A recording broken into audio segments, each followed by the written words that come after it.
घराच्या दारात लिंबू मिरची लावल्यावर तुम्हाला वाटत असेल हे फक्त नजर लागू नये म्हणून असतं, पण ह्याच्या मागे दडले एक अनोखंच कारण. चला मी तुम्हाला सांगते.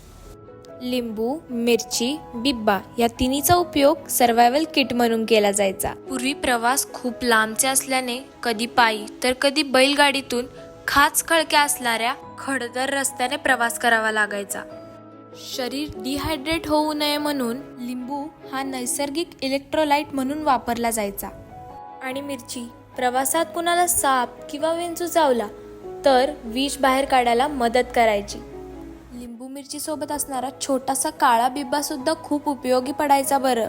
समजा चालताना पायात काटा मोडला, जखम झाली तर बिब्बा औषधासारखा काम करायचा.